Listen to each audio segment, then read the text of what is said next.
다중 우주 이론이 맞다면 우리 우주만 있는 건 아닙니다. 무섭기도 하지만 흥미롭기도 하죠. 하지만 모든 과학자가 이 놀라운 개념에 동의하는 건 아니에요.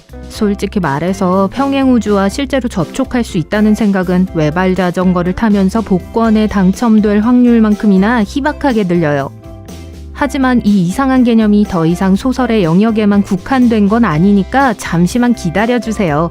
믿기 어렵겠지만 실제로 많은 과학 이론이 평행우주의 존재를 뒷받침하고 있습니다. 그리고 이 주제는 과학계에서 상당한 논쟁을 불러일으키고 있는 주제이기도 해요. 이제 이걸 상상해보세요. 우리가 살고 있는 우주는 헤아릴 수 없을 정도로 광활합니다. 수십억, 심지어는 수조 개의 은하가 소용돌이치고 있고 각 은하는 셀 수 없이 많은 별들로 가득 차 있어요. 우주의 모양을 연구하는 일부 과학자들은 우주의 지름이 무려 70억 광년에 달할 수 있다고 주장합니다. 심지어 무한대일 수도 있다는 주장도 있어요. 눈에 보이는 것보다 더 많은 것이 우주에 존재할 수 있을까요? 실제 과학 이론은 우리 우주와 나란히 또는 그 너머에 심지어 우리 우주를 미러링하는 우주가 존재할 가능성을 탐구하고 있습니다. 다중우주와 평행세계에 대한 이러한 흥미로운 개념은 빅뱅, 끈이론, 양자역학 등 우리에게 익숙한 다른 과학적 아이디어와 얽혀있는 경우가 많아요. 저 밖에 무엇이 있는지 알아내려면 우리가 조금 더 확신할 수 있는 정보에 의존해야겠죠? 우주의 시계를 약 137억 년 전으로 되돌려 봅시다. 오늘날 우리가 볼 수 있는 모든 것은 아주 작은 특이점으로 압축된 거예요. 그리고 빅뱅 이론이 맞다면 모든 것이 폭발적으로 팽창하겠죠. 우주는 빛의 속도보다 빠른 속도로 1초도 채 되지 않아 모든 곳에서 팽창했습니다. 우주가 펑 하고 팽창한 방식 때문에 일부 영리한 연구원들은 하나 이상의 우주가 존재할 수 있다고 생각하게 됐어요. 그들은 갑작스러운 성장이 모든 곳에서 동시에 끝났는지 의문을 제기합니다. 138억 년 전에 지구에서 볼 수 있는 모든 것의 팽창이 멈췄지만 우주 팽창은 다른 신비한 구석에서는 여전히 진행 중일 수 있어요.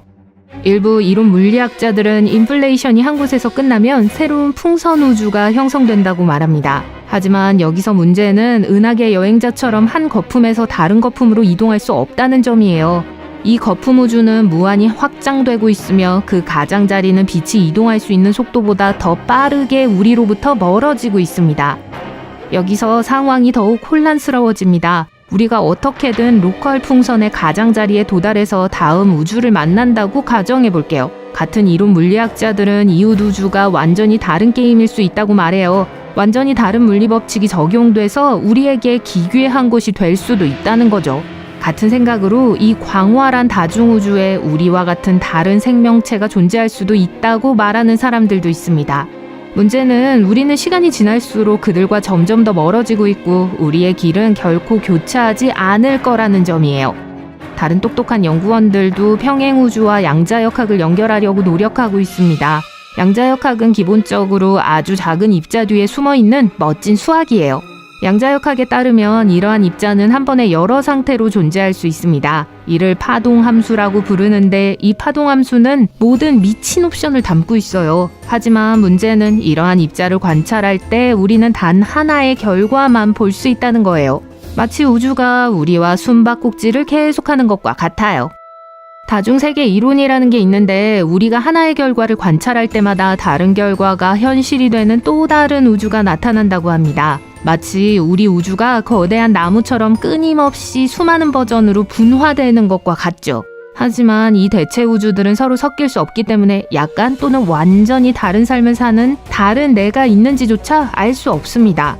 이 다중세계 이론은 꽤 대담하고 증명하거나 반증하기도 어려워요. 과학자들은 자신의 아이디어를 테스트하고 실험하는 걸 좋아하기 때문에 이는 과학에 좋지 않습니다. 하지만 공간이 무한하다면 우주가 무한하지 않을 이유가 없겠죠? 우주를 거대한 우주 놀이터라고 상상해보세요.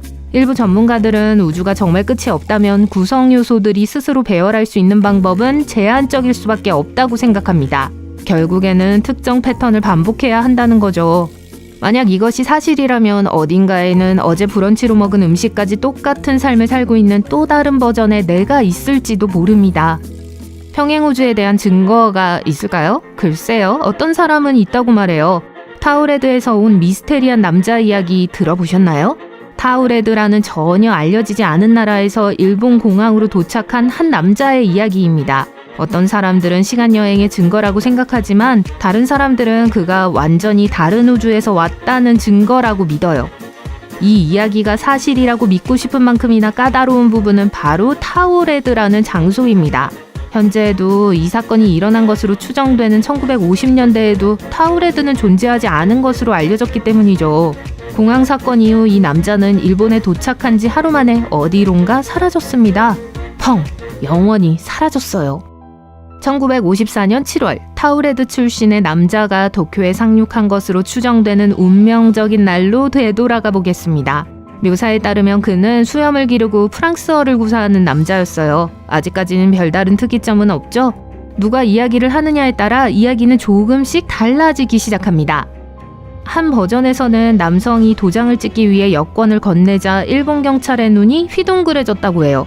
여권은 합법적으로 보였지만 타우레드라고 적힌 국가는 경찰관과 다른 공무원들을 포함해 그 누구도 인정하지 않았기 때문이죠.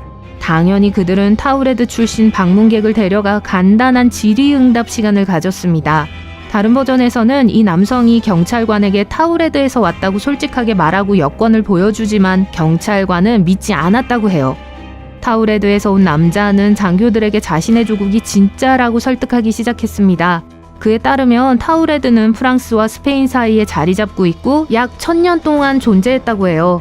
그는 자신의 주장을 증명하기 위해 지도에서 안도라 공국과 일치하는 지역을 가리키기도 했습니다. 분명히 상황은 미스테리한 방향으로 흘러갔어요. 경찰관들은 이 남자가 뭔가 나쁜 일을 꾸미고 있을지도 모른다는 의심을 품고 그를 구금하기로 결정했습니다. 그들은 그를 근처 호텔에 하룻밤 묵게 했지만 방 밖에 두 사람을 배치해 상황을 주시하도록 했어요. 다음에 무슨 일이 일어날지 짐작하시겠어요? 두구두구두구.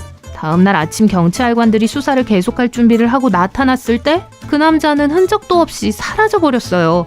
도주 흔적도 없고 설상가상으로 그의 모든 개인 서류도 마술처럼 사라져버렸어요. 타우레드의 남자가 시간여행자나 은하계 모험가였다면 어떨까요? 일부 사람들은 이 기괴한 사건을 설명하기 위해 공상과학 소설의 영역까지 파고들었어요. 인터넷에서 대체 현실에 대한 증거로 이 사건을 뽑은 사람들의 수는 믿지 못하실 거예요. 가장 이상한 아이디어 중 하나는 남자가 우연히 평행 차원에 발을 헛디뎌 일본 공항에 도착했다는 겁니다. 그 평행 우주에는 우리와 똑같은 지구가 있지만 안도라 대신 타우레드라고 부른다는 거죠. 그 남자가 미래에서 온 시간여행자라는 생각도 떠돌았습니다. 안타깝게도 타우레드에서 온 남자에 대한 가장 합리적인 설명은 누군가의 상상력이 지나쳤다는 거예요.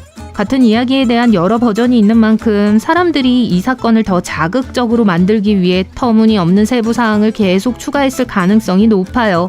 전체 이야기가 단순히 도시전설로 눈덩이처럼 불어난 거고 우리가 한때 지구에서 시간여행자나 은하계 간 히치하이커를 본 적이 있다고 믿을 이유가 거의 없습니다.